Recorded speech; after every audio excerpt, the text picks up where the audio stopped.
బట్టి ఎంతో వందనాలు తండ్రి. సహోదరి దెబోరా దోసా గారి పరిచర్య బట్టి ఎంతో వందనాలు. ఎంతో భారంతో మనసులో ఉన్న దర్శనం, మీ దగ్గర నుంచి పొందిన దర్శనంతో ఈ జూమ్ ఫోరంని సహోదరి స్టార్ట్ చేశారు. దాని వలన సార్వత్రిక సంఘ సభ్యులు అనేకులు కూడా ఆశీర్వదించబడాలి, దీవించబడాలి. ప్రకటన గ్రంథంతో కూడిన అనేక మర్మాలు తెలుసుకోవాలి, దేవునితో వాళ్ళ సంబంధాలను ఇంకా బలపరుచుకోవాలని ఎంతో మంచి ఉద్దేశములతో తండ్రి సహోదరి దెబోరా గారు ఈ జూమ్ ఫోరంని ప్రారంభం చేసి ఉన్నారు. తండ్రి ఈ సమయంలో ఈ ఫోరంలో, ఈ వేదికలో వచ్చిన ప్రతి వ్యక్తిని మీ చేతిలో అప్పచెప్తున్నాం. వాళ్ళు కూడా ఈ సమయంలో వేరేదో పనులు చేసుకొని ఉండొచ్చు, కానీ మేము దేవుని ఆరాధించాలి, వాక్యపరంగా ఆత్మికంగా మేము బలపరచబడాలి అని ఎంతో మంచి ఉద్దేశములతో వాళ్ళు ఈ జూమ్ ఫోరంకి వచ్చి ఉన్నారు. అందరినీ కూడా మీరు తృప్తిపరుస్తున్నారు, దీవిస్తున్నారు, ఆశీర్వదిస్తున్నారని మేము నమ్ముచున్నాం. ఎంతో చక్కగా టెక్నికల్ అసిస్టెన్స్ చేసే సహోదరు చందు బ్రదర్ని కూడా మీ చేతిలో అప్పచెప్తున్నాం తండ్రి. ఆ సహోదరిని దీవించండి, ఆశీర్వదించండి. ఇప్పుడు మేము బైబిల్ స్టడీ ప్రారంభం చేస్తుండగా మా ప్రతి మాట, ఆలోచన, క్రియ మీ మనసుకి సంతోషము, మీ పేరుకి మహిమ కలిగేటట్లు మీ కృప చూయించండి. ఈ విన్నపములు మేము యేసుక్రీస్తు పరిశుద్ధమైన నామమున వేడుకుంటున్నాం. ఆమీన్, ఆమీన్, ఆమీన్. అయితే ఎప్పుడు లెక్కనే నేను కొన్ని జనరల్ విషయాలు చెప్పేసి 13వ అధ్యాయంకి నేను వెళ్తాను. ఇప్పటి వరకు మనం 12వ అధ్యాయం వరకు కవర్ చేసేసాం. 13వ అధ్యాయంతో కూడిన కూడా అనేక విషయాలు మనం చూసి ఉన్నాం ఇప్పటికే. అయితే దేవుడు మనకు అప్పచెప్పిన అన్నిటికంటే ప్రాముఖ్యమైన పరిచర్య ఏంటి అని మనం ఒకసారి ప్రశ్న వేసుకుంటే దానికి జవాబు ఏమనగా ఆయనను ఆరాధించే పరిచర్య. ఆరాధనకి మించిన పరిచర్య ఈ లోకంలో వేరేది కూడా లేదు. ఆరాధించే విషయంలో దేవుడు మన జీవితంలో కుమరించిన దీవెనలు బట్టి ఆయనను ఆరాధించడం మంచిదే, కానీ అన్నిటికంటే శ్రేష్టమైన ఆరాధన ఏమై ఉన్నదంటే మన దేవుడు ఏమై ఉన్నాడో దాన్ని బట్టి ఆయనను ఆరాధించడం మనము నేర్చుకోవాలి. ఆరాధన ఎందుకో అన్ని పరిచర్యల కంటే గొప్ప పరిచర్య అనేది కూడా నేను ప్రతి వారం మీతో పంచుకుంటాను, మరి కూడా గుర్తు చేస్తున్నాను. వేరే ప్రాముఖ్యమైన పరిచర్యలు కూడా ఉన్నాయి. సువార్త బోధించే పరిచర్య, ఆత్మని రక్షించే పరిచర్య, ప్రవచించే పరిచర్య, స్వస్థపరిచే పరిచర్య, అన్నీ కూడా ఉన్నాయి. కానీ ఆ అన్ని పరిచర్యలు కూడా ఈ లోకంకి నిమిత్తమైన పరిచర్యలు. ఏమన్నా ఒక పరిచర్య ఈ లోకంలో ప్రారంభమై పరలోకంలో కూడా కొనసాగుతుందంటే అది ఆయనను ఆరాధించే పరిచర్య. మిమ్మల్ని ఒక సింపుల్ ప్రశ్న అడుగుతాను, మీరు అన్మ్యూట్ చేసుకొని జవాబు ఇవ్వండి. పరలోకంకి వెళ్ళిన తర్వాత అక్కడ ఏమైనా స్వస్థపరిచే పరిచర్య ఉంటుందమ్మా? ఎవరైనా రోగిలు ఉంటారా? ఎవరు ఉండరు సార్, ఎవరు ఉండరు. అలాగే పరలోకం చేరిన తర్వాత అక్కడ ఏమైనా సువార్త బోధించే పరిచర్య అవసరం ఉంటుందా? అక్కడ ఎవరైనా పాపులు ఉంటారా రక్షించబడుటకు? అవసరం ఉండదు సార్, ఉండదు. ఎందుకంటే అందరు కూడా పరిశుద్ధులే అక్కడ. సో ఏమన్నా ఒక పరిచర్య ఈ లోకంలో ప్రారంభమై పరలోకంలో కూడా కొనసాగుతుందంటే అది ఆయనను ఆరాధించే పరిచర్య. అందుకే ఆరాధన అన్నిటికంటే ప్రాముఖ్యమైన పరిచర్య. సో దేవుణ్ణి ఆరాధించే విషయంలో కూడా మరి మీకు గుర్తు చేస్తున్నాను, దేవుడు మన జీవితంలో కుమ్మరించిన దీవెనలు బట్టి ఆయనను ఆరాధించడం మంచిదే, కానీ అన్నిటికంటే శ్రేష్టమైన ఆరాధన ఏమై ఉన్నదంటే మన దేవుడు ఏమై ఉన్నాడో దాన్ని బట్టి ఆయనను ఆరాధించడం మనం నేర్చుకోవాలి. ఆయనలో ఉన్న మంచి గుణముల బట్టి ఆయనను ఆరాధించడం మనం నేర్చుకోవాలి. అందుకే డాన్ మోయిన్ అనే గ్రేట్ వర్షిప్ లీడర్ ఆయన ప్రతి కాన్సర్ట్ ఈ పాటతోనే ప్రారంభం చేస్తాడు. God is good all the time God is good. అన్ని పరిస్థితుల్లో దేవుడు మంచివాడు, నా దేవుడు మంచివాడు అన్ని పరిస్థితుల్లో. అది ఆయన సొంత తెలివితేటలతో రచించిన పాట కాదు, దానికి కూడా వాక్య ఆధారం ఉంది. అది కూడా నేను సహోదరి దెబోరాతో చదివిస్తాను. అమ్మా, నిర్గమకాండం 33వ అధ్యాయము 18, 19 వచనాలు. మోషే దేవుని మధ్యన సంభాషణ జరుగుతున్నది. మోషే అడుగుతున్నాడు, ప్రభా నీ మహిమను నేను చూడాలని. సో దేవుడు ఎలాగ స్పందిస్తున్నారో మనం చూద్దాం. నిర్గమకాండం 33వ అధ్యాయము 18, 19 వచనాలు.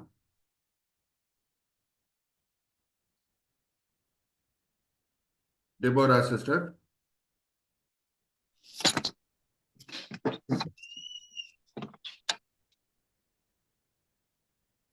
అతడు దయచేసి నీ మహిమను నాకు చూపమనగా ఆయన నా మంచితనం అంతయు నీ ఎదుట కనపరిచెదను. థ్యాంక్ యూ అమ్మా. మోషే అడుగుతున్నాడు, ప్రభా నీ మహిమను నేను చూడాలని. కానీ దేవుడు ఎలాగా స్పందిస్తున్నారు? నా మంచితనంని నేను చూపిస్తాను. మన దేవుడు మంచివాడు. ఆయనలో ఉన్న మంచి గుణములు బట్టి, శ్రేష్టమైన గుణములు బట్టి ఆయనను ఆరాధించడం మనము నేర్చుకోవాలి. ప్రభులో ఉన్న అనేక మంచి గుణంలో ఒక గుణం ఏంటంటే, ఒక శ్రేష్టమైన విషయం ఏంటంటే ఆయన మర్మాలు బయలుపరిచే దేవుడై ఉన్నాడు. అదే మనం దానియేలు గ్రంథం 2వ అధ్యాయం 22వ వచనంలో మనం చదువుకున్నాం. మన దేవుడు మర్మాలు బయలుపరిచే దేవుడు. దాన్ని బట్టి ఆయనను స్తుతించాలి, దాన్ని బట్టి ఆయనను ఆరాధించాలి. సో ప్రకటన గ్రంథం అంటే మొదటి నుంచి చివరి వరకు మనకి ఎన్నో మర్మాలు కనిపిస్తుంటాయి. దేవుడు ఆయన ఆత్మ నడిపింపు చేత ఆ మర్మాలను మనం గ్రహించేటట్లు, అర్థం చేసుకునేటట్లు మార్గం సరళపరుస్తూనే వచ్చి ఉన్నాడు. మన కళ్ళని విప్పి ఆశ్చర్యమైన సంగతులు మనం గ్రహించేటట్లు ఆయన కృప చూయిస్తూనే ఉన్నాడు. హల్లెలూయా, ప్రైజ్ ది లార్డ్. మీరు ఎక్కడ ఉన్నారో హల్లెలూయా, ప్రైజ్ ది లార్డ్ చెప్పండి. ఇప్పుడు వరకు మనం 12 అధ్యాయాలు మనం కవర్ చేశాము. 13వ అధ్యాయంకి మనము పోయిన వారము ప్రవేశించాం. అయితే ఎప్పుడు లెక్కనే ఒక జనరల్ ఇంట్రొడక్షన్ ప్రకటన గ్రంథం గురించి కూడా నేను పంచుకొని 13వ అధ్యాయానికి వస్తాను. ప్రకటన గ్రంథంకి పునాది వాక్య భాగం ఏంటంటే మొదటి అధ్యాయం 19వ వచనం. మొదటి అధ్యాయం 19వ వచనం. యోహాను, నువ్వు ఏమి చూసి ఉన్నావో అది నువ్వు రాయి, ఏమి చూస్తున్నావో అది నువ్వు రాయి, ఏమి చూడబోతున్నావో అది నువ్వు రాయి అని దేవుడు అంటున్నారు. చూడండి, చందు బ్రదర్ కూడా మనకి సరి అయిన కరెక్ట్ స్లైడ్ కూడా చూపిస్తున్నారు. యోహాను, నువ్వు ఏమి చూసి ఉన్నావో అది నువ్వు రాయి, ఏమి చూస్తున్నావో అది నువ్వు రాయి, ఏమి చూడబోతున్నావో అది నువ్వు రాయి. What you have seen, what you are seeing and what you are going to see in future. So దీన్ని బట్టి మనము ప్రకటన గ్రంథంని కొన్ని భాగాలుగా విభాగించవచ్చు అని నేను మీతో పంచుకుంటున్నాను. ఏమి యోహాన్ ఆల్రెడీ చూసి ఉన్నాడు. వేరే శిష్యులకి లేని ధన్యత యోహాన్కు ఉంది. ఆయన యేసుక్రీస్తు ప్రభువారు శిల్వ మరణం పొందేటప్పుడు శిల్వ పక్కనే ఉన్నాడు. రక్షణ ప్రణాళిక పూర్తయ్యేటప్పుడు సమాప్తమయ్యేను అనే మాట ప్రభువారు పలికినప్పుడు యోహాన్ పక్కనే ఉన్నాడు. సో ఏమేమి చూశాడు? రక్షణ ప్రణాళిక సమాప్తమవుట, ఇంకా అపోస్తల కార్యం 2వ అధ్యాయంలో మనం చూస్తాం సంఘం జన్మించుట, 3000 మంది మొదట్లో రక్షింపబడుట, దాని తర్వాత సువార్త బలంగా ప్రకటించబడుట, అనేకులు మారు మనసు పొందుట, ఇంకా అపోస్తులు నానా శ్రమలకి గురి అవుట, ఇంకా యోహాన్ కూడా శ్రమలకి గురి అయి ఇప్పుడు పాత్మోస్ అనే ద్వీపంలో చెరలో ఉన్నాడు. ఇదంతా కూడా మనం మొదటి అధ్యాయంలో చూసుకోవచ్చు. Chandu brother, you can point a cursor at chapter 1. అయితే చూడండి ఎంత చక్కగా చందు బ్రదర్ వెంటనే చూపిస్తున్నారు. 2-3 అధ్యాయాలు, మొదటి అధ్యాయాన్ని మనం పాస్ట్ అంటే 2-3 అధ్యాయాన్ని మనం ప్రెసెంట్ అని అంటాం, ఈ యుగం అని అంటాం. యేసుక్రీస్తు ప్రభువారు 7 సంఘాలతో పలికిన మాటలు 2-3 అధ్యాయాలను మనము గమనించవచ్చు. ఆ మాటలు 2000 సంవత్సరాల క్రితం పలకబడినాయి. అయినా సరే దాన్ని మనం ఎందుకు ప్రెసెంట్ అని అంటాం, ఈ యుగం అని ఎందుకు అంటాం? కారణం ఏంటంటే ఆ 7 సంఘాల్లో ఉన్న విషయాలే, ఆ 7 సంఘాల్లో ఉన్న సమస్యలే ఇప్పుడు కూడా 2025లో మనం గమనిస్తే ఆ విషయాలే ఉన్నాయి, ఆ సమస్యలే ఉన్నాయి. సో ప్రభువారు ఆ సమస్యలకి చూపించిన పరిష్కారము ఇప్పుడు కూడా మనకు వర్తిస్తుంది. హల్లెలూయా, ప్రైజ్ ది లార్డ్. 2000 సంవత్సరాలుగా మనం తీసుకుంటే ఏ సంఘం అన్నా మీరు తీసుకోండి, ఆ 7 సంఘాల్లో ఉన్న ఒక సంఘంని అది పోలి ఉంటుంది. సో అందుకే 2-3 అధ్యాయాలని మనం ప్రెసెంట్ అని అంటాం. 4-5 అధ్యాయాలని పారెంథసిస్ ఆర్ ప్రిపరేషన్ అని అంటాం. ఎందుకు? 6వ అధ్యాయం నుంచి భయంకరమైన దర్శనంలో యోహాన్ చూడబోతున్నాడు. ఎటువంటి భయంకరమైన దర్శనములు అంటే దుష్టులు పరిశుద్ధులతో యుద్ధం చేసి వాళ్ళని ఓడగొట్టుట, వాళ్ళని చంపివేయుట, అటువంటి దర్శనములు ఆయన చూడబోతున్నాడు. సో యోహాను విశ్వాసము కొంచెం షేక్ అవ్వడానికి, ప్రభావితం అవ్వడానికి వీలుంది. కాబట్టి దేవుడు మొదట్లో ఆయనను విశ్వాసంలో బలపరచుటకు, ఒక సత్యమైన హృదయంలో నాటుటకు 4-5 అధ్యాయాల్లో సింహాసనంతో కూడిన దర్శనం చూపిస్తున్నారు. సింహాసనం దేనికి గుర్తు? అన్నీ దేవుని స్వాధీనంలో ఉంది అనే సత్యంకి అది గుర్తు. సో దేవుడు ఆ సింహాసనం దర్శనం 4-5 అధ్యాయాల్లో చూపించి యోహాన్ హృదయంలో ఏ సత్యం నాటాలని కోరుకుంటున్నారంటే, యోహాను తాత్కాలికంగా బహుశా దుష్టులు పరిశుద్ధులను ఓడగొడుతూ ఉండొచ్చు, దుష్టులు ఈ లోకంని పరిపాలిస్తుండొచ్చు, కానీ శాశ్వతమైన విజయం పరిశుద్ధులదే. ఎందుకంటే నేను పరిశుద్ధులతో పాటు ఉన్నాను, వాళ్ళే చివర్లో ఈ ప్రపంచంని స్వాధీనము పరుచుకుంటారు. ఆ సత్యంని నాటుటకే దేవుడు 4-5 అధ్యాయాల్లో ఆయన సింహాసనంతో కూడిన దర్శనము చూపిస్తున్నారు. చూడండి చక్కగా చందు బ్రదర్ కూడా ఎక్కడ కర్సర్ పెట్టి చూపించాలో అక్కడ కర్సర్ పెట్టి చూపిస్తున్నారు. ఇంకా 6వ అధ్యాయం నుంచి శ్రమకాలంతో కూడిన దర్శనముల గురించి మనం ధ్యానించటము స్టార్ట్ చేశాం. ఆల్రెడీ ముద్రల తీర్పు గురించి మనం చూసాం, బూరల తీర్పు గురించి చూసాం. నేను ఆల్రెడీ మీతో పంచుకున్నాను. 21 తీర్పులు ఉంటాయి. 7 ముద్రల తీర్పు, 7 బూరల తీర్పు, 7 పాత్రల తీర్పు. అయితే ఇప్పటి వరకు మనం చూసింది ఏంటంటే 6వ అధ్యాయం నుంచి ముద్రల తీర్పుతో కూడిన అనేక విషయాలు మనం చూసాం, ధ్యానించాం. బూరల తీర్పుతో కూడిన అనేక విషయాలు మనం చూసాం, ధ్యానించాం. 13వ అధ్యాయంలో అపవిత్ర త్రిత్వం ఎలాగ ఈ లోకంని పరిపాలిస్తుందో అనేది మనము ధ్యానించటము స్టార్ట్ చేశాం. అపవిత్ర త్రిత్వం అయితే ఆల్రెడీ నేను పోయిన వారం మీతో పంచుకున్నానండి. అపవిత్ర త్రిత్వం అనగానే సాతానుడు, క్రీస్తు విరోధి, అబద్ధ ప్రవక్త. పవిత్రమైన త్రిత్వం అంటే మనకందరికి కూడా తెలుసు, దేవుడు, కుమారుడు, పరిశుద్ధాత్మ దేవుడు. సో దేవుని లెక్క నటించుటకు ఎవరు ప్రయత్నిస్తారంటే సాతానుడు. తండ్రి వలె నటించుటకు ప్రయత్నించేది సాతానుడు. రక్షకుడైన యేసు వలె నటించుటకు ప్రయత్నించేది క్రీస్తు విరోధి. పరిశుద్ధాత్మ వలె నటించుటకు ప్రయత్నించేది అబద్ధ ప్రవక్త. ఇక్కడ చూడండి, చక్కగా చంద్ర బ్రదర్ మనకి ఆ స్లైడ్ కూడా చూపిస్తున్నారు. Holy trinity, unholy trinity. Holy trinity అనగానే తండ్రి, కుమారుడు, పరిశుద్ధాత్మ దేవుడు. Chandra brother, you can point a cursor at father, son and the holy spirit. And unholy trinity అంటే అపవిత్రమైన త్రిత్వం అంటే సాతానుడు, క్రీస్తు విరోధి, అబద్ధ ప్రవక్త. నేను ఆల్రెడీ మీతో పంచుకున్నాను, మరి గుర్తు చేస్తున్నాను. తండ్రి వలె నటించుటకు ఎవరు ప్రయత్నిస్తారు అని అంటే సాతానుడు. కుమారుడు వలె నటించుటకు ఎవరు ప్రయత్నిస్తారంటే క్రీస్తు విరోధి. పరిశుద్ధాత్మ వలె నటించుటకు ఎవరు ప్రయత్నిస్తారు అంటే అబద్ధ ప్రవక్త. అయితే ఆల్రెడీ అనేక విషయాలు మనం చూసాము. క్రీస్తు విరోధిని ఎందుకు లేఖనం అలాగా వర్ణిస్తుంది? సముద్రం నుంచి వచ్చే మృగం వలె. చూడండి, సముద్రం నుంచి వచ్చేది కూడా చందు బ్రదర్ మనకు చూపిస్తున్నారు. చూడండి, హైలైట్ చేసి ఎందుకు ఆ మృగంకి 10 కొమ్ములు ఉన్నాయి, ఎందుకు సింహం నోరుంది, ఎందుకు చీతపులి శరీరం ఉంది, ఎందుకు ఎలుగుబంటి కాళ్ళు ఉన్నాయి, ఎందుకు సింహం నోరు, అంతా కూడా చక్కగా చంద్ర బ్రదర్ కూడా మనకు కబ్జా పెట్టి చూపిస్తున్నారు. ఆ విషయాలు, దాంతో కూడిన మర్మాలన్నీ కూడా మీతో పంచుకున్నాను. మరి చెప్తున్నాను, ఎందుకు ఆ క్రీస్తు విరోధిని సూచించే ఆ మృగంకి ఎందుకు 10 కొమ్ములు ఉన్నాయి, ఎందుకు చీతపులి శరీరం ఉంది, ఎందుకు ఎలుగుబంటి కాళ్ళు ఉంది, ఎందుకు సింహం నోరు ఉంది, అంతా కూడా నేను మీతో పంచుకున్నాను. ఇంకా క్విజ్ కూడా పెట్టాను. ఆ క్విజ్కి నేను టెంప్లెట్ కూడా మన గ్రూప్లో పెట్టి ఉన్నాను. సో ఎవరికైనా ఏమైనా డౌట్ ఉంటే ఆ టెంప్లెట్ని కూడా మీరు రెఫర్ చేసుకోవచ్చు. అయితే ఇప్పుడు మనము చూసాము, దానియేలు గ్రంథం 2-7 అధ్యాయాల్లో ఉన్న విషయాలు మనకు తెలిసి ఉండాలి. అది తెలిసి ఉంటేనే మనకి ఈ ప్రకటన గ్రంథంతో కూడిన 13వ అధ్యాయం మనకి సులభంగా అర్థమవుతుంది. ఇక్కడ చూడండి, మంచిగా చంద్ర బ్రదర్ మనకు చూపిస్తున్నారు. ఆ స్లైడ్ బ్రదర్, దానియేలు గ్రంథం 2వ అధ్యాయము, అదే దానియేలు గ్రంథం 7వ అధ్యాయం. సో దానియేలు గ్రంథం 2వ అధ్యాయంలో నెబుకద్నెజర్ రాజుకి కలలో కనిపించింది ఒక పెద్ద విగ్రహం. అలాగే దానియేలు గ్రంథం 7వ అధ్యాయంలో 4 మృగాలు దానియేలుకే కనిపిస్తున్నాయి. ఆల్రెడీ నేను మీతో పంచుకున్నాను, మరీ గుర్తు చేస్తున్నాను.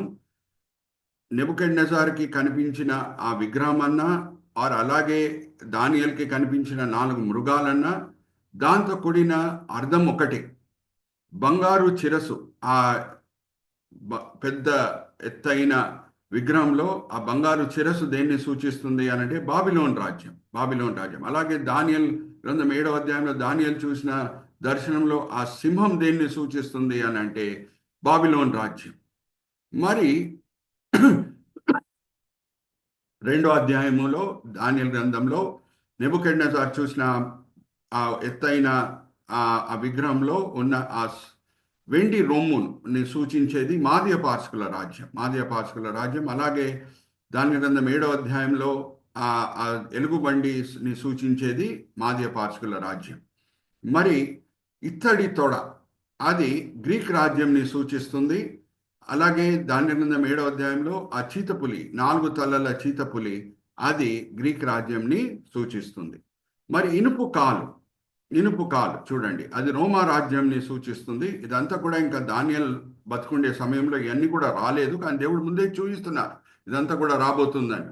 అలాగే దానియేలు గ్రంథం 7వ అధ్యాయంలో దానియేలు చూసిన దర్శనంలో మనం గమనిస్తే ఆ 10 కొమ్ముల మృగము రోమా రాజ్యంని సూచిస్తుంది. చూడండి, చందు బ్రదర్ ఎంత చక్కగా టెక్నికల్ కోఆర్డినేషన్ చేస్తున్నారు. ఎక్కడెక్కడ కర్సర్ పెట్టి చూపించాలో అక్కడ కర్సర్ పెట్టి చూపిస్తున్నారు. దాని తర్వాత ఆ దానియేలు గ్రంథం 2వ అధ్యాయంలో ఆ ఎత్తైన విగ్రహము మనం చూస్తే దాని పాదము రాబోయే క్రీస్తు విరోధి రాజ్యంని సూచిస్తుంది. చిన్న పాదం కదా, అంత పెద్ద విగ్రహంకి ఉన్న పాదము చిన్నదే. సో ఆ చిన్న పాదం దేన్ని సూచిస్తుందంటే జస్ట్ 7 సంవత్సరాల క్రీస్తు విరోధి రాజ్యంని సూచిస్తుంది. అదే 10 కొమ్ముల మృగం తల మీద కూడా ఒక చిన్న కొమ్ము వస్తుంది. ఆ కొమ్ము దేన్ని సూచిస్తుందంటే రాబోయే క్రీస్తు విరోధి రాజ్యంని అది సూచిస్తుంది. సో ఇదంతా కూడా మనం పోయిన వారమే పంచుకున్నాము. అయితే క్రీస్తు విరోధికి ఎందుకు 10 కొమ్ములు కనిపిస్తున్నాయి ఆయన శరీరం మీద? ఎందుకు చీతపులి శరీరము, ఎందుకు ఎలుగుబంటి కాళ్ళు, ఎందుకు సింహం నోరు, అంతా కూడా నేను మీతో పంచుకున్నాను. మరి చెప్తున్నాను, ఏమన్నా డౌట్ ఉంటే పోయిన వారము అప్లోడ్ చేసిన వీడియోని మీరు చూడండి. అలాగే నేను గ్రూప్లో పెట్టిన టెంప్లెట్ని కూడా మీరు ఇంగ్లీష్లో చదువుకోండి. ఏమన్నా డౌట్ ఉంటే మీ డౌట్స్ అన్నీ కూడా క్లారిఫై అవుతాయి. సో మనము ఈ దినము ఇక్కడి నుంచి ప్రారంభం చేద్దాం. ఆత్మిక పాఠాలు ఏంటో మనం నేర్చుకుందాం. ఇప్పుడు నేను మిమ్మల్ని ఒక ప్రశ్న అడుగుతాను. రాజులు ప్రజల ముందు కనిపించే సమయంలో మారు మనసు లేని రాజులు వాళ్ళు ఎలా కనిపిస్తారండి? పనికిరాని బట్టలు వేసుకొని కనిపిస్తారా? లేకపోతే చాలా చక్కని బట్టలు వేసుకొని కనిపిస్తారా? మంచి మేకప్ వేసుకొని కనిపిస్తారా? అలాగే తల మీద బంగారు చిరస్ పెట్టుకొని బంగారు కిరీటం పెట్టుకొని కనిపిస్తారా? మిమ్మల్ని అడుగుతున్నా. పనికిరాని బట్టలు వేసుకొని కనిపిస్తారా? లేకపోతే చాలా గంభీరంగా చాలా గొప్పగా కనిపిస్తారా? గొప్పగా కనిపిస్తారు పాస్టర్ గారు. Very good, right answer. గొప్పగా కనిపిస్తారు. కానీ మన దేవుడు చూచుచున్న దేవుడు. హల్లెలూయా, ప్రైజ్ ది లార్డ్. ఒకసారి హీబ్రీయులకు రాసిన పత్రిక 4వ అధ్యాయం 13వ వచనం కూడా మనము చదువుదాం. సహోదరి దెబోరా గారు హీబ్రీయులకు రాసిన పత్రిక 4వ అధ్యాయం 13వ వచనం కూడా చదువుతారు. మన దేవుడు చూచుచున్న దేవుడు. ఆయన దగ్గర ఏమీ దాచిపెట్టడానికి లేదు. ఉన్నట్టు ఆయన అన్ని కూడా చూస్తాడు. చదవమ్మా, హీబ్రీయులకు రాసిన పత్రిక 4వ అధ్యాయం 13వ వచనం. మరియు ఆయన దృష్టికి కనపడని స్పష్టము ఏదీ లేదు. మనము ఎవనికి లెక్క యొప్ప చెప్పవలని ఉన్నదో ఆ దేవుని కన్నులకు సమస్తమును మరుగు లేక తేటగా ఉన్నది. రాజులు మాత్రం చాలా గొప్పగా వస్త్రాలు ధరించుకొని కిరీటం ధరించుకొని కనిపిస్తారు. ఇప్పుడు జాగ్రత్తగా వినండి. ఎందుకు దానియేలు చూసిన దర్శనంలో బాబిలోన్ రాజ్యంని దేవుడు సింహంని వాడి సూచిస్తున్నాడు. బాధ్య పాశకుల రాజ్యంని ఎలుగుబండిని చూయించి దాంతో కూడిన మర్మాలు మనకు బయలుపరుస్తున్నాడు. గ్రీక్ రాజ్యంని చీతపులితో పోలుస్తున్నాడు. ఆ రోమా రాజ్యం ఎందుకు ఆ భయంకరమైన 10 కొమ్ములతో కూడిన మృగంతో ఎందుకు పోలుస్తున్నాడు? రీజన్ ఏంటంటే ఈ రాజ్యంలో పరిపాలించిన రాజులు చూచుటకు అమ్మో చాలా అందంగా, చాలా గంభీరంగా, చాలా గొప్పగా కనిపించారు. కానీ వాళ్ళ మనసు మృగం లాంటి మనసు. Hallelujah, praise the Lord. Are you all understanding? పోయిన వారం కూడా నేను మీతో పంచుకున్నాను. సింహం ఏం చేస్తుంది? నేనే రాజుని అని గర్వంగా గట్టిగా అరుస్తూ ఉంటుంది అడవిలో. ఎవరన్నా దాన్ని ఎదిరిస్తే దాన్ని చీల్చేస్తుంది. అలాగే ఎలుగుబండి చాలా క్రూరంతో కూడిన మృగం. అది ఆహారంని తినే ముందు చీల్చేసి తినేస్తుంది. ఇంకా చీతపులి చాలా వేగంగా పరిగెత్తుతుంది. ఇదంతా కూడా నేను పోయిన వారం మీతో పంచుకున్నాను. ఈ రాజులందరూ కూడా మనం గమనిస్తే, ఎస్పెషలీ ఈ రాజ్యంలో ఉన్న చివరి రాజులు అందరు మృగం లాంటి వాళ్ళు. మారు మనసు లేని ప్రతి వ్యక్తి, మరి చెప్తున్నాను నేను, మారు మనసు లేని ప్రతి వ్యక్తి ఉన్నట్టు దేవుడు దృష్టిలో మృగం వలె కనిపిస్తాడు. కానీ ఎప్పుడైనా మారు మనసు పొందుతాడో, ఆయన జీవితంని ప్రభు చేతిలో సమర్పించుకుంటాడో, ఎప్పుడు పరిశుద్ధాత్మ దేవుడు హృదయం కడగబడిన తర్వాత, పాపి హృదయం కడగబడిన తర్వాత యేసు రక్తం చేత ఎప్పుడు పరిశుద్ధాత్మ దేవుడు ఆ పాపి హృదయం లోపల నివసించటం ప్రారంభం చేస్తాడో, అప్పటి వరకు మృగం వలె కనిపించిన పాపి దేవుని దృష్టిలో పవిత్రమైన పావురం వలె కనిపిస్తాడు. Hallelujah, praise the Lord. Are you all understanding? అందరికి అర్థమవుతుందా? yes sir. అయితే ఇప్పుడు సింపుల్ ఎగ్జాంపుల్ నేను చూపిస్తున్నాను. కొన్ని సంవత్సరాలుగా అనవసరంగా రష్యన్స్ ఏం చేశారు? 2 సంవత్సరాలుగా ఉక్రెయిన్ని ఇన్వైట్ చేశారు. చిన్న దేశం పాపం. దాని మీద ఆ, సైనికులను పంపించారు. ఆ రష్యన్ ప్రెసిడెంట్ ఎలా కనిపిస్తున్నాడు చూద్దాం. ఇక్కడ చూడండి. అబ్బా, మంచి సూటు, మంచి టై, మంచి సింహాసనం. ఉమ్, చూడడానికి బయటి నుంచి, నేను మిమ్మల్ని అడుగుతున్నా ఒక ప్రశ్న, చూడడానికి బయటి నుంచి ఏమైనా మృగం వలె కనిపిస్తున్నాడా? కానీ ఆయన చేసిన పని చూడండి. ఇక్కడ ఉక్రెయిన్ మీద బాంబులు వేసినప్పుడు ఎన్ని బిల్డింగ్లు కూలిపోయినాయి, ఎన్ని వాహనాలు దెబ్బతిన్నాయి, ఎంతమంది ఉక్రెయిన్ దేశంలో అమాయకులు చనిపోయారు. రైట్ సైడ్ పిక్చర్ మీద కూడా కర్సర్ పెట్టి చూపిస్తున్నారు చూడండి చందు బ్రదర్. చూచుటకు ఈ రష్యన్ ప్రెసిడెంట్ పుటిన్ మృగం వలె కనిపిస్తున్నాడా ప్రజల దృష్టిలో? లేదు సార్, లేదు, చూచుటకు లేదు. చక్కని సూట్ వేసుకున్నాడు, చక్కని టై మంచిగా కనబడుతున్నాడు. ఆ, మాటలు మాత్రం చాలా మంచిగా ఉంటాయి, కానీ హృదయం ఎలాగుంది? మృగం వలె ఉంది, మృగం వలె ఉంది. సో ఈ దినంలో కూడా మరి చెప్తున్నాను, వాళ్ళు రాజులే అయి ఉండొచ్చు, అధికారులే అయి ఉండొచ్చు, ప్రెసిడెంట్స్ అయి ఉండొచ్చు, ప్రైమ్ మినిస్టర్స్ అయి ఉండొచ్చు, ఆర్ మారుమనసు లేని ప్రతి అవిశ్వాసి అన్నా ఉండొచ్చు. ఆ వ్యక్తి దేవుని దృష్టిలో మృగం వలె కనిపిస్తాడు. కానీ ఎప్పుడు మారు మనసు పొందుతాడో అదే వ్యక్తి ప్రభు దృష్టిలో ఒక పవిత్రమైన పావురం వలె కనిపిస్తాడు. Are you all understanding? మనం ఏ గుంపులు ఉన్నాం? మృగాల గుంపులోనే ఇంకా ఉన్నామా, లేకపోతే పావురాలుగా మార్చబడామా? మన సొంత శక్తి వలన కాదు మనం పావురాలుగా మార్చబడటం. మనం అంతా కూడా స్వాతప్రియులమే. కానీ ఎప్పుడు యేసుక్రీస్తు ప్రభువుని సొంత రక్షకుడుగా అంగీకరిస్తామో మన హృదయాలు ఆయన రక్తం చేత కడగబడుతుంది, మన హృదయాలు దేవుని ఆలయంగా మారుతుంది. పరిశుద్ధాత్మ దేవుడు వచ్చి మనలో నివసిస్తూ పవిత్రమైన జీవితం జీవించుటకు ఆయన మనకి శక్తి ప్రసాదిస్తాడు. హల్లెలూయా, ప్రైజ్ ది లార్డ్. అందుకే దేవుడు ముందే ప్రవచించాడు క్రైస్తవుల పట్ల ఆయన ప్రమాణం ఏంటి, ఆయన ప్రామిస్ ఏంటి. ఆ వాక్య భాగం కూడా నేను చదివిస్తాను. యెషయా గ్రంథం 59వ అధ్యాయం 21వ వచనం చదవమ్మా. యెషయా గ్రంథం 59:21. Okay brother.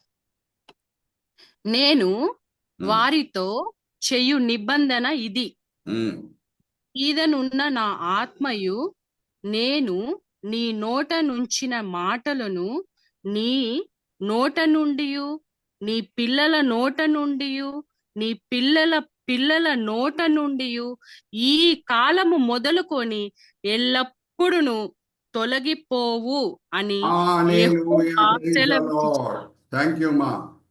ఆయన మాటలు, ఆయన వాక్యము, ఆయన ఆత్మ రెండు కూడా ఇస్తా అన్నాడు. ఇప్పుడు నేను నా ఫింగర్స్ చూపిస్తున్నాను. ఆ ఫింగర్స్తో నేను ఒక యాక్షన్ చేస్తాను. వెంటనే మీకు ఏ వస్తువు గుర్తొస్తుందో మీరు నాకు చెప్పాలి. ఓకే?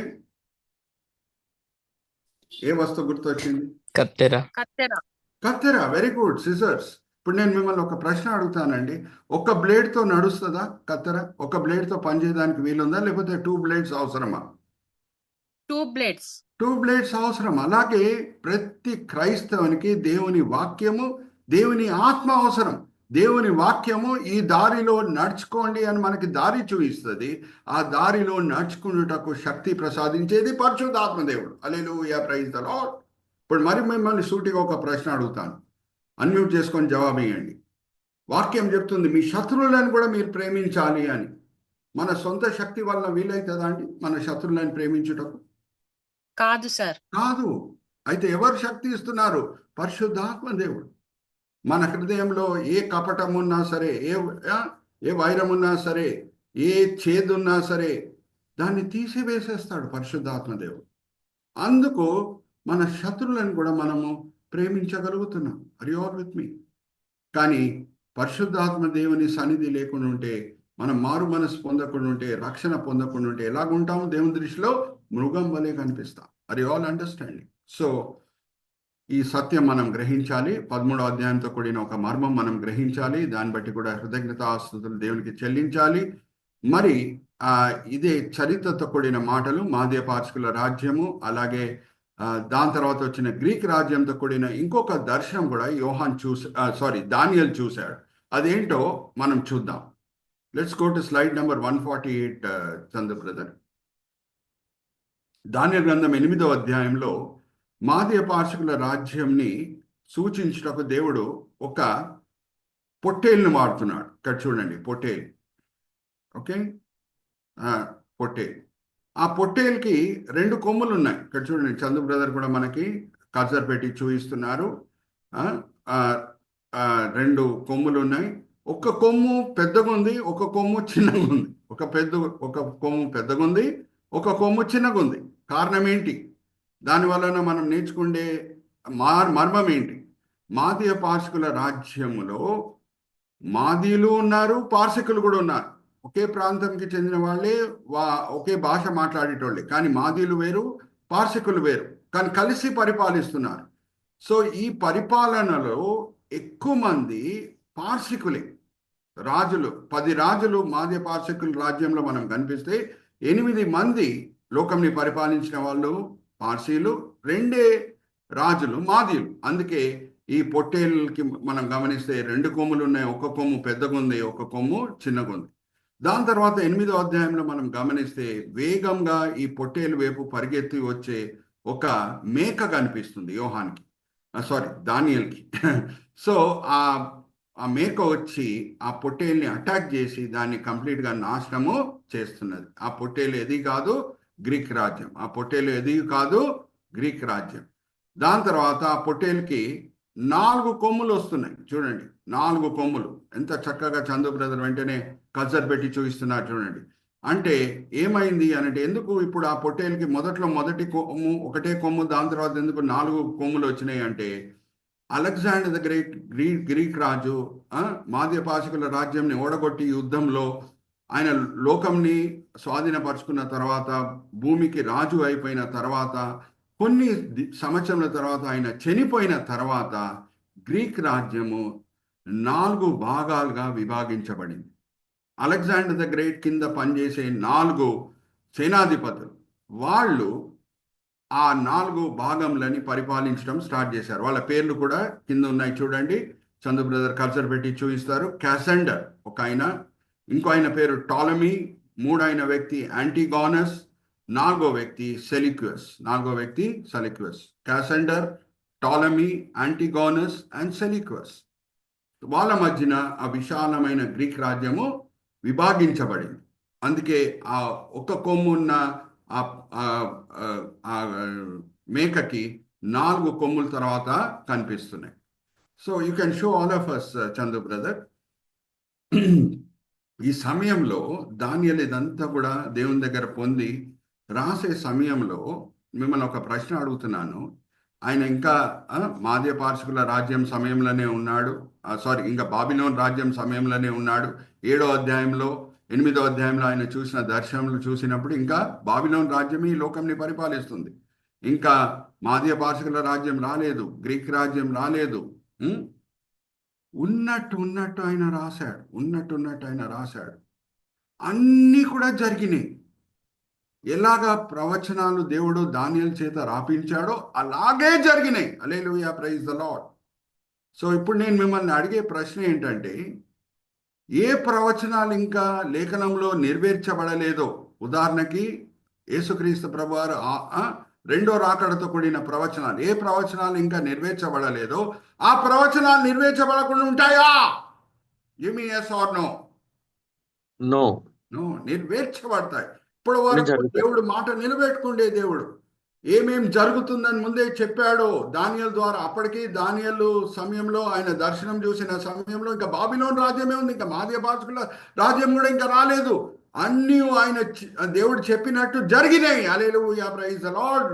బాబిలోన్ రాజ్యం తర్వాత మాదీయ పార్శికుల రాజ్యం వచ్చింది. మాదీయ పార్శికుల రాజ్యం తర్వాత గ్రీక్ రాజ్యం వచ్చింది. ఆ గ్రీక్ రాజ్యం 4 భాగాలుగా విభాగించబడింది. అన్నీ కూడా దేవుడు ముందే సూచించాడు, ముందే ప్రవచించాడు. సో అదే దేవుడు లేఖనంలో రాకడ సమీపంగా ఉంది అని చెప్తే మనం నమ్మాలా, నమ్మకూడదా? చెప్పండి. నమ్మాలి. ఎందుకంటే మాట నిలబెట్టుకునే దేవుడై ఉన్నారు మన ప్రభు.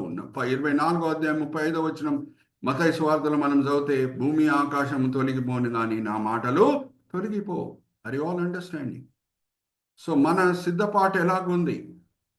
ప్రభువారు ఈ రాత్రి వేళనే వస్తే, ఈ సాయంత్రం వేళనే వస్తే, కడబూర మనము వింటే, ప్రధాన దూత ఊదే కడబూర ఈ రాత్రి వేళని సాయంత్రం వేళనే ఉదించబడితే మనము ఎత్తబడే సంఘంలో ఉంటామా, విడబడే గుంపులో ఉంటామా? How is our preparation? We need to examine.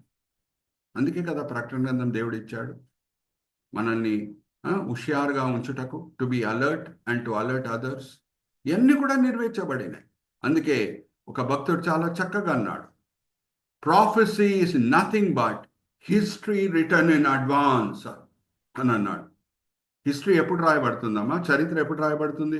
ఒక సంఘటన అయిపోయిన తర్వాతనే రాయబడుతుంది, కానీ ముందే రాయబడదు. కానీ ప్రవచనంలో ఉన్న ప్రత్యేకత ఏంటి? ముందే జరగబోతుందని ప్రభువారు పలుకుతే అది జరుగుతుంది అంతే. Hallelujah, praise the Lord. What is the meaning of prophecy? Prophecy is history return in advance. Already మన చుట్టూ దానియేలు గ్రంథంతో కూడిన మాటలు, ఆ దానియేలు గ్రంథంతో కూడిన ప్రవచనాలు ఎలాగా నెరవేర్చబడుతున్నాయో నేను మరి మీకు ఇప్పుడు నెక్స్ట్ స్లైడ్లో చూపిస్తున్నాను. ఇదంతా కూడా మన కళ్ళ ముందే జరుగుతుంది. వేరేలో కూడా చూస్తున్నారు, కానీ వాళ్ళలో క్రీస్తు మనసు లేదు. ఒకసారి దేన్ని మనం యేసు మనసు కలిగి ఉన్నాం. 1 కొరింథీయులకు రాసిన పత్రిక 2వ అధ్యాయం 16వ వచనం చదవండి అమ్మా. క్రైస్తవులకి దేవుడిచ్చిన మనసు ఎటువంటిది, ఎటువంటి ఆలోచనలు ఇస్తారు దేవుడు మనకి? క్రీస్తు మనస్సు కలిగి మనం ఉంటాం. యేసు వలె ప్రపంచంని మనం చూస్తాం. యేసు ఎలాగా చూస్తున్నారో అలాగే మనం చూస్తాం. అలాగే జరిగే సంఘటనలను కూడా, ఆ సంఘటనల వెనకాలన్న ప్రాముఖ్యత, ఆ సంఘటనల వెనకాలన్న మర్మాలని మనం అర్థం చేసుకోగలుగుతాం. 1 కొరింథీ 2వ అధ్యాయం 16వ వచనం. 1 Corinthians chapter 2 verse 16. అన్మ్యూట్ చేసుకొని చదవండి అమ్మా. Okay sir. 2:16. ప్రభువు మనస్సును ఎరిగి ఆయనకు బోధింపగలవాడెవడు? మనమైతే క్రీస్తు మనస్సు కలిగిన వారము.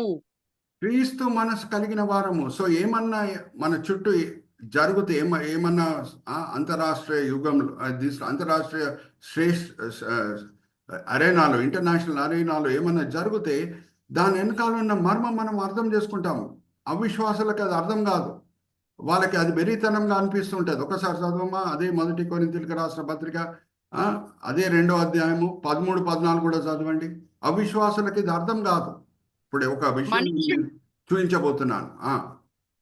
మనుష్య జ్ఞానము నేర్పు మాటలతో కాక ఆత్మ సంబంధమైన సంగతులతో సరిచూచుచు ఆత్మ నేర్పు మాటలతో వీటిని గూర్చే మేము బోధించుచున్నాము. ప్రకృతి సంబంధి అయిన మనుష్యుడు దేవుని ఆత్మ విషయములను అంగీకరింపడు. అవి లోకానికి చెందిన వ్యక్తి, ఆయనకు అర్థం కాదు. ఇప్పుడు నేను నెక్స్ట్ స్లైడ్ మీకు చూపిస్తాను చూడండి. మీరు అందరూ దేవుని పిల్లలు కాబట్టి హల్లెలూయా అని అంటారు, కానీ అదే అన్యునితో ఈ విషయం పంచుకుంటే ఆయన హల్లెలూయా చెప్పాడు, ఎందుకంటే అది ఆయనకు అర్థం కాదు. ఇప్పుడు నెక్స్ట్ స్లైడ్ నేను చూపించే ముందు మరి ఆ దానియేలు గ్రంథం 2వ అధ్యాయం, దానియేలు గ్రంథం 7వ అధ్యాయంతో కూడిన స్లైడ్ చందు బ్రదర్ మనకు చూపిస్తారు. క్రీస్తు విరోధిని సూచించే ఆ చిన్న పాదము ఎక్కడి నుంచి స్టార్ట్ అవుతున్నది అది చూద్దాం ఒకసారి. చందు బ్రదర్ మనకు చూపిస్తున్నారు చూడండి. Let's go back brother. ఆ చందు బ్రదర్ మనకు చూపించిన తర్వాత నేను మిమ్మల్ని ఒక ప్రశ్న అడుగుతాను. Go back brother. ఇది ఆ చిన్న పాదం, క్రీస్తు విరోధిని సూచించే ఆ చిన్న పాదము ఎక్కడి నుంచి ప్రారంభం అవుతున్నది? బంగారు శిరస్సు నుంచా, వెండి రొమ్ము నుంచా, ఇత్తడి తొడ నుంచా, లేకపోతే ఇనుపు కాలు నుంచా? నాకు చెప్పాలి మీరు. చెప్పండి. ఇనుప కాలు నుంచి. Very good, right answer. అలాగే దానియేలు గ్రంథం 7వ అధ్యాయంకి మనం వద్దాం. ఆ చిన్న కొమ్ము, క్రీస్తు విరోధిని సూచించే ఆ చిన్న కొమ్ము సింహం తల మీద ఉందా, ఎలుగుబండి తల మీద ఉందా, చీతపులి తల మీద ఉందా, లేకపోతే 10 కొమ్ముల మృగం తల మీద ఉందా? అది 10 కొమ్ములు తల మీద. 10 కొమ్ములు ని సూచించే ఆ 10 కొమ్ములు, రోమా రాజ్యంని సూచించే 10 కొమ్ముల మృగం తల మీదే ఆ చిన్న కొమ్ము ఉంది కానీ గ్రీక్ రాజ్యంని సూచించే సింహం తల మీద లేదు. మాదీయ పార్శికుల రాజ్యంని సూచించే ఎలుగుబంటి తల మీద లేదు. గ్రీక్ రాజ్యంని సూచించే ఆ చీతపులి తల మీద లేదు కానీ రోమా రాజ్యంని సూచించే ఆ 10 కొమ్ముల మృగం తల మీదే ఉంది. అలాగే మరీ చెప్తున్నాను, దానికి ముందు 2వ అధ్యాయంలో ఆ చిన్న పాదము ఆ బంగారు చిరస్ బాబిలోన్ రాజ్యంని సూచించే బంగారు చిరస్ మీద లేదు. ఆ బంగారు చిరస్ నుంచి ప్రారంభం అవుతలేదు. అలాగే ఆ మాదీయ పార్శికుల రాజ్యంని సూచించే వెండి రొమ్ము నుంచి ఆ చిన్న పాదం ప్రారంభం అవ్వట్లేదు. అలాగే గ్రీక్ రాజ్యంని సూచించే ఇత్తడి తొడ నుంచి ఆ చిన్న పాదం ప్రారంభం అవ్వట్లేదు. కానీ ఇనుపు కాలని సూచించే రోమా రాజ్యం నుంచి ఆ చిన్న పాదము ప్రారంభమవుతుంది. అంటే దాని అర్థం ఏంటి? దాని అర్థం ఏంటంటే, Chandu brother you can display all of us. దాని అర్థం ఏంటంటే జాగ్రత్తగా చూడండి. క్రీస్తు విరోధి రాజ్యము రోమా పట్టణంతో చాలా సమీపంగా ఉంటుంది, క్లోజ్ కనెక్షన్ కలిగి ఉంటుంది. Hallelujah, praise the Lord. Are you all understanding? ఇప్పుడు నేను మీకు ఒక రుజువు చూపించబోతున్నాను, జాగ్రత్తగా వినండి. ఆ స్లైడ్ నేను చూపించే ముందు నేను మిమ్మల్ని ఒక ప్రశ్న అడుగుతాను. నేను ఆల్రెడీ ముద్రల తీర్పు అప్పుడు మీతో పంచుకున్నాను. క్రీస్తు విరోధి ఏం చేస్తాడు అని అంటే, లోక నాయకుడుగా ఆయన ప్రవర్తిస్తూ లోక సమస్యలకి పరిష్కారం చూపిస్తూ నేనే గొప్పవాడు అని రుజువుపరుస్తూ ఇప్పుడున్న కొన్ని సమస్యలకి పరిష్కారం తీసుకొని వస్తాడు. ఇప్పుడు ఒక దేశం నుంచి ఇంకొక దేశంకి వెళ్ళి పని చేయాలన్నా, వ్యాపారం చేయాలన్నా, ఇప్పుడు అనుకుందాం భారతదేశం నుంచి అమెరికా పోవాలన్నా, ఆర్ ఆసియా ఖండం లోపలే, ఖండం కూడా దాటి వెళ్ళే అవసరం లేదు, ఆసియా ఖండం లోపలే నేను భారతదేశం ఇచ్చిపెట్టి మలేషియా దేశంకి వెళ్ళి అక్కడ నేను ఉద్యోగం చేయాలంటే, వ్యాపారం చేయాలంటే నాకు వీసా, పాస్పోర్ట్ అవసరమా లేదా?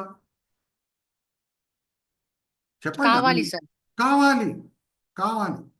కానీ ఆ క్రీస్తు విరోధి 7 సంవత్సరాల శ్రమకాలం రాజ్యంలో ఆయన ప్రజల ముందు గొప్ప నాయకుడుగా నటిస్తూ ఆయన తీసుకొని వచ్చే ఒక విషయం ఏంటంటే, పాస్పోర్ట్లు అవసరం లేదు, వీసాలు అవసరం లేదు, నా రాజ్యంలో నా ప్రజలు ఎక్కడన్నా వెళ్ళి వ్యాపారం చేయగలుగుతారు, ఎక్కడన్నా వెళ్ళి ఉద్యోగం చేయగలుగుతారు.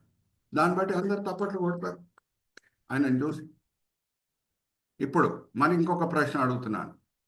భారతదేశంకి చెందిన రూపీ కరెన్సీ అది అమెరికా దేశంలో వెళ్ళి మనము వాడితే చెల్లుతుందా, లేకపోతే మనం డాలర్స్తో మార్చుకోవాలా? దాన్ని డాలర్స్ పనికిరాదు. కానీ క్రీస్తు విరోధి ఏం చేస్తాడు? ఈ 7 సంవత్సరాల శ్రమకాలంలో కామన్ కరెన్సీ తీసుకొని వస్తాడు.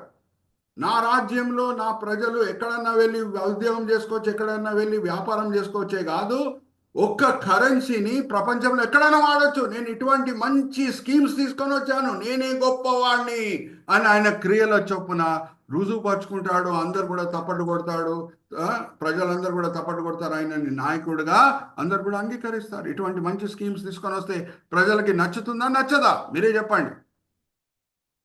చెప్పండి మీరే. ఇటువంటి మంచి స్కీమ్స్ చూచుటకైతే మంచి స్కీమ్స్ తీసుకొని వస్తే ప్రజలకి నచ్చుతుందా, నచ్చదా? అందరు అప్రిషియేట్ చేస్తారు సార్. అందరు అప్రిషియేట్ చేస్తారు. చాలా బాగుంది అంటారు. ఓ చాలా బాగుంది అని అంటారు. ఇప్పుడు జాగ్రత్తగా వినండి. చందు బ్రదర్ మనకు ఆ స్లైడ్ చూపించే ముందు, స్లైడ్ నంబర్ 149 చూపించే ముందు జాగ్రత్తగా వినండి. ఆల్రెడీ ఒక ఖండం ఉంది. ఆ ఖండంలో ఉన్న దేశ ప్రజలు ఎక్కడన్నా వెళ్ళి వ్యాపారం చేయొచ్చు. ఆ ఖండంలో అనేక దేశంలు ఉన్నాయి. ఎక్కడన్నా వెళ్ళి వ్యాపారం చేయొచ్చు, ఎక్కడన్నా వెళ్ళి ఉద్యోగం చేయొచ్చు. వీసాలు లేవు, పాస్పోర్ట్ అవసరతలు అసలే లేవు. ఇంకా ఒకటే ఒక కరెన్సీ ఆ ఖండంలో అంతా కూడా పనికి వస్తుంది. ఇక్కడి నుంచి అక్కడ పోతే ఏమి ఇబ్బంది లేదు. ఒక కరెన్సీ వాడతారు ఆ ఖండంలో. ఏ ఖండం గురించి చెప్తున్నా చెప్పండి? Which continent am I talking about? చెప్పండి. ఇంగ్లాండ్ దేశం. I'm talking about the continent. In that continent, you don't have visa restrictions. You do not have passport restrictions. Same currency is used in all the countries, and it is valid in all the countries. ఏంటి England already దగ్గర వచ్చేసారు మీరు ఆన్సర్కి. Europe first. ఐరోపా. యూరోపా ఖండము. Very good brother.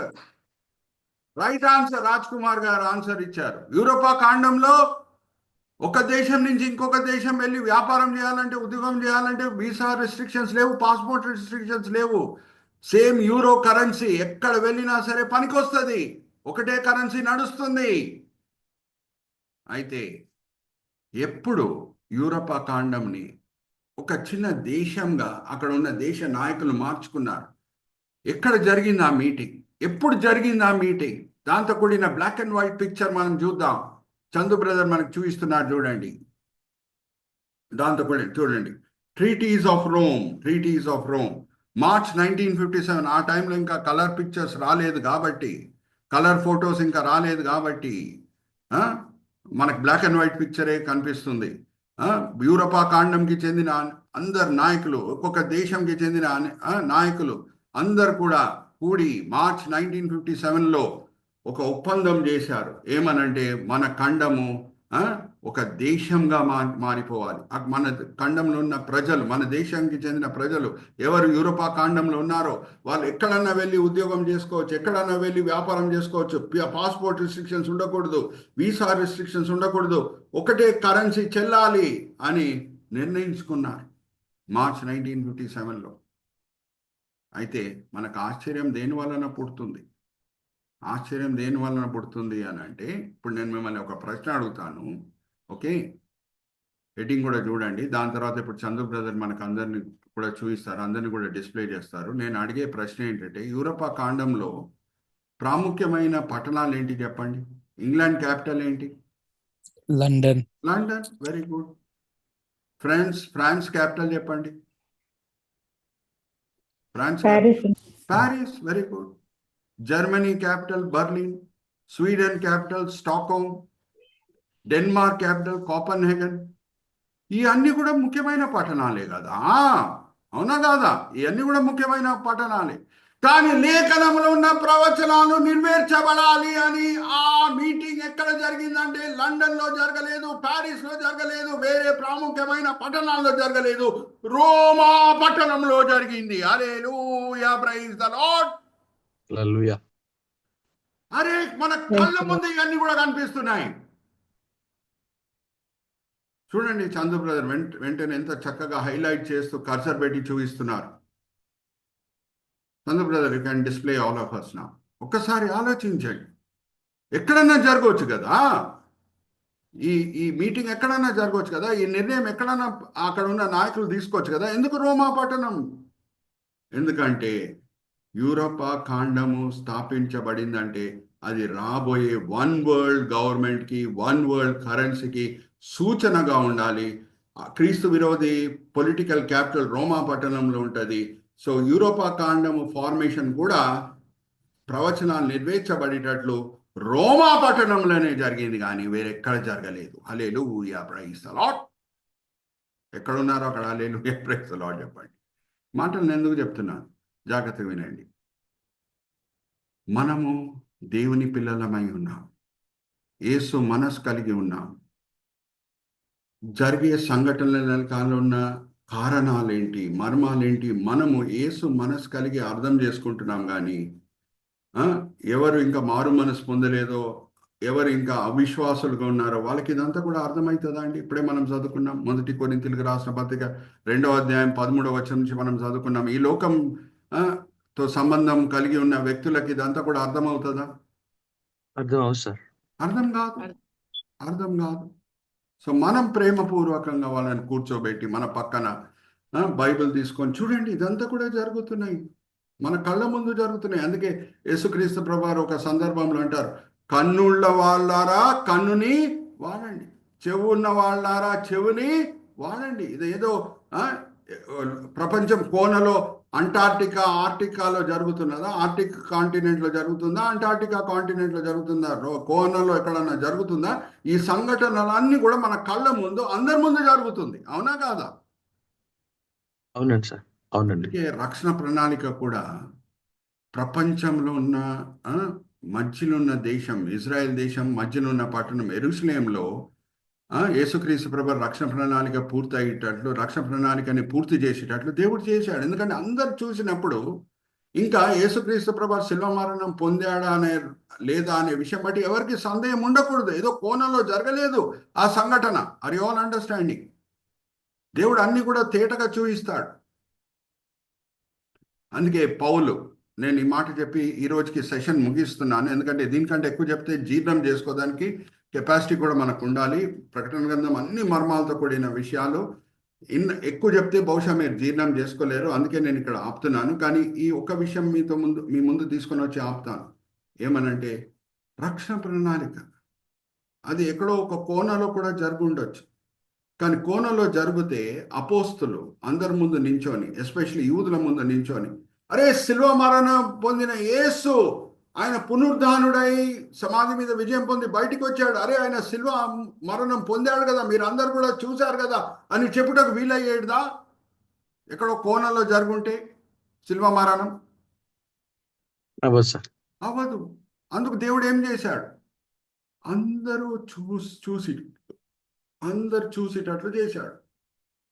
కోనలో జరిగిన సంఘటన కాదు. అందుకే పౌలు భక్తుడు అగ్రియప్ప రాజు ముందు నించొని సాక్ష్యం పంచుకునే సమయంలో ఆయన సాక్ష్యం పంచుకుంటూ సువార్త కూడా ఆ రాజుతో పంచుకుంటూ ఏమంటాడు? అపోస్తల కార్యం 26వ అధ్యాయం 26వ వచనం చదవండి. సహోదరి చదివినిపిస్తారు. 26వ అధ్యాయం అపోస్తల కార్యం 26వ వచనం. రాజు ఈ సంగతులు ఎరుగును కనుక అతని ఎదుట నేను ధైర్యముగా మాటలాడుచున్నాను. వాటిలో ఒక్కటియు అతనికి మరుగై ఉండలేదని రూఢిగా నమ్ముచున్నాను. ఇది ఒక మూలాన జరిగిన కార్యము కాదు. మూలాన జరిగిన కార్యం కాదు. హల్లెలూయా, ప్రైజ్ ది లార్డ్.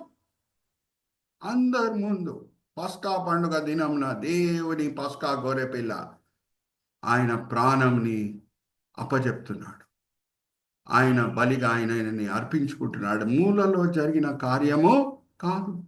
అలాగే యూరప కాండంలో ఏమైనా జరిగితే అది మూలలో జరిగిన కార్యం కాదు. కన్నున్న వాళ్ళారా కన్నులని వాడండి, చెవు ఉన్న వాళ్ళారా చెవులని వాడండి. ఇప్పుడు నా స్పందన ఎలాగుండాలి? ఇవన్నీ కూడా కనిపిస్తుంటే క్రీస్తు విరోధి రాకడ సమీపంగా ఉంది అని అంటే ఆరోహణం దానికంటే సమీపంగా ఉంది. ఎందుకంటే ఆరోహణం అయిన తర్వాతనే క్రీస్తు విరోధి వస్తాడు. నా జీవితంలో నేను పరీక్షించుకోవాలి. అపోస్తల కార్యం 9వ అధ్యాయం 31వ వచనం నా జీవితంలో వర్తిస్తుందా? దాంట్లో ఉన్న విషయాలను నేను అనుభవిస్తున్నానా? అపోస్తల కార్యం 9వ అధ్యాయం 31వ వచనం ఒకసారి చదవమ్మా.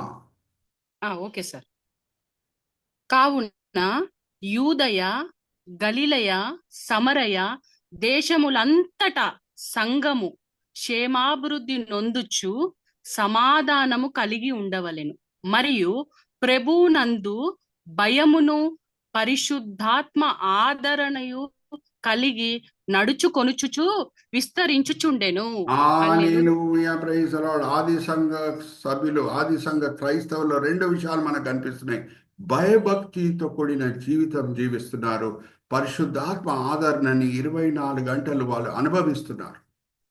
నేను ప్రభుత్వం 42 సంవత్సరాలు నడుచుకున్నాను. పరిశుద్ధాత్మ ఆదరణ ఎప్పుడు ఉంటుంది? నేను దేవునితో సరి అయిన సంబంధం కలిగి ఉంటేనే. అప్పుడప్పుడు నా క్రైస్తవ జీవితంలో ఈ 42 సంవత్సరాల ప్రభుత్వం నడిచిన ప్రయాణంలో ఎప్పుడైనా నేను పవిత్రత విషయంలో ఎక్కడైనా రాజీ పడితే తాత్కాలికంగా ఆదరణని పోగొట్టుకున్న దినములు ఉన్నాయి. మరి నేను ప్రభు వారి పాదం దగ్గర పడి పశ్చాత్తాపం పొంది, ప్రభువా తప్పైపోయింది, ఇంకొకసారి ఆ పాపం నేను చేయను అని పశ్చాత్తాపం పొందినప్పుడు మరి ఆదరణ తిరిగి వస్తుంది. Hallelujah, praise the Lord. Are you all understand? ఆదరణ దేనికి గుర్తండి? నాకు నా దేవుని మధ్యన సంబంధము సరిగా ఉంది అనే దానికి గుర్తు. ఈ రాత్రి వేళ కడబూర ఊదబడినా సరే ప్రధాన దూత చేత మనం ఆరోహణమయ్యే గుంపులో ఉంటామా లేదా అని పరీక్షించుటకు అపోస్తల కార్యం 9వ అధ్యాయం 31వ వచనంలో ఉన్న మాటలు మనకు వర్తిస్తుందా లేదా అనేది మనము పరీక్షించుకోవాలి. పరిశుద్ధాత్మ ఆదరణ మన హృదయంలో 24 గంటలు ఉందా? ఆ భయభక్తి కలిగి దేవుని సంతోషపరిచే క్రైస్తవ జీవితం మనం జీవిస్తున్నామా? Are you all with me? అర్థమవుతుందా? ఎందుకండి ప్రకటన గ్రంథం మనం ధ్యానించడం స్టార్ట్ చేసాం? ఎందుకు ఈ Bible study? Am I alert? Am I alert? And second thing is, am I alerting others? ఎవరు ఇంకా రక్షణ పొందలేదో, ఎవరు ఇంకా యేసుని సొంత రక్షకుడిగా అంగీకరించలేదో, ఎవరి పేర్లు ఇంకా జీవ గ్రంథంలో రాయబడలేదో, ప్రేమపూర్వకంగా మన బంధువులు, మన స్నేహితులు, మన ఆఫీస్ కలీగ్స్, మనతో పాటు వ్యాపారం చేసేటోళ్ళు, మన కాలేజ్ స్టూడెంట్స్, మన స్కూల్ స్టూడెంట్స్, వాళ్ళ దగ్గర ప్రేమపూర్వకంగా నేను వెళ్ళి తేటగా కనిపించే రుజువులను తీసుకొని బైబిల్ని కూడా పక్కన పెట్టి చూడండి ఎలాగ టాలీ అవుతుందో చూడండి. ఇదంతా కూడా ఏం సూచిస్తుంది? ఆరోహణం సమీపంగా ఉందని. నేనైతే ఆరోహణమై వెళ్ళిపోతాను. మీ సంగతి ఏంటి? 7 సంవత్సరాల శ్రమకాలంలో మీరు ఎందుకు ఉండాలి? చిన్న నరకంని ఈ లోకంలో ఎందుకు అనుభవించాలి? COVID-19నే ఎదుర్కొంటుటకు మనుషులకు శక్తి లేదు. COVID-19నే ఊపేసింది ఈ లోకంని. ఇంకా 7 సంవత్సరాల శ్రమకాలం ఎంత భయంకరంగా ఉంటుందో ఒకసారి ఆలోచించండి. COVID-19 చాలా ఇబ్బందికరమైన పరిస్థితులను తీసుకొని వచ్చిందా, లేకపోతే చాలా సుఖమైన పరిస్థితులను తీసుకొని వచ్చిందా? అడుగుతున్నాం మిమ్మల్ని. చాలా ఇబ్బందులు వచ్చినాయి సార్. అరే అదే చాలా ఇబ్బందికరమైన పరిస్థితులని ప్రజలు అనుకుంటే COVID-19 7 సంవత్సరాల శ్రమకాలం ఎలాగుంటుంది? ఇంకా భయంకరంగా ఉంటుంది. చిన్న నరకం ఈ లోకంలో ఉంటుంది. మనం నిజంగా మన స్నేహితులని, మన మిత్రులని ఎవరింకా రక్షణ పొందలేదో వాళ్ళని మనం నిజంగా ప్రేమిస్తున్నాము అని అంటే ప్రేమపూర్వకంగా, ఇదంతా కూడా మన తేటగా మన ముందే కనిపిస్తుంది కదా. Formation of European continent, 1 currency in the continent, no visa, no passport restrictions, ఇదంతా కూడా లేఖనం ప్రకారంగా రాయబడింది, ప్రవచించబడింది. అన్నీ కూడా లేఖనం ప్రకారంగానే జరుగుతున్నాయి, ప్రవచనాల ప్రకారంగానే అన్నీ కూడా జరుగుతున్నాయి. చూడండి, ఇదంతా కూడా ఆరోహణంని సూచిస్తుందని ప్రేమపూర్వకంగా మనకు తెలిసిన వాళ్ళతో మనం ఈ విషయము పంచుకోవాలి. We should be alert and we should be alerting others. Are you all with me? ఇంకా వచ్చే వారము వేరే మర్మాలు 13 అధ్యాయంతో కూడిన వేరే మర్మాలు, ఎస్పెషలీ అబద్ధ ప్రవక్తతో కూడిన వేరే ప్రవచనాలు, అవన్నీ కూడా మనము అర్థం చేసుకుందాం. ఓకే, నేను చిన్న ప్రార్థన చేసి మరి సహోదరి దెబోరా గారికి నా ఫ్లోరు అప్పచెప్తాను. తండ్రి, ఈ సమయం బట్టి ఎంతో వందనాలు. ఈ వేదిక మీద వచ్చిన ప్రతి వ్యక్తి బట్టి ఎంతో వందనాలు. 8 మంది ఉన్నారు తండ్రి. వాళ్ళ ఈ సమయంలో వేరే ఏదో పనులు చేసుకొని ఉండవచ్చు, కానీ మేము లేఖన పరంగా బలపరచబడాలి, ఆత్మికంగా వాక్యపరంగా మేము ఇంకా ఎదగాలి. ప్రభు మాకు నేర్పించే పాఠంలో, ప్రభు ప్రకటన గ్రంథం నుంచి మాకు చూపించే మర్మాలను మేము గ్రహించాలి, మేము వేరేళ్ళతో కూడా పంచుకోవాలి, తెలుసుకొని అని ఎంతో మంచి ఉద్దేశంతో తండ్రి వీళ్ళందరూ కూడా వచ్చి ఉన్నారు. అందరినీ కూడా మీరు తృప్తిపరుస్తున్నారు, దీవిస్తున్నారు, ఆశీర్వదిస్తున్నారని మేము నమ్ముచున్నాం. నిష్ప్రయోజకమైన మీ దీన దాసుని నిలిచోబెట్టి మీ మహిమార్థమై వాడుకున్నారు తండ్రి. దాన్ని బట్టి నేను మిమ్మల్ని స్తుతిస్తున్నాను. ఈ దినం, ఈ వేళ, ఈ పూట మీరు మాకు నేర్పించిన పాఠములు మేము వినే వాళ్ళంగానే కాకుండా అమలుపరిచే వాళ్ళంగా మమ్మల్ని అందరినీ సరిదిద్దండి. ఈ విన్నపములు మేము యేసుక్రీస్తు పరిశుద్ధమైన నామములో వేడుకుంటున్నాం. ఆమేన్, ఆమేన్, ఆమేన్.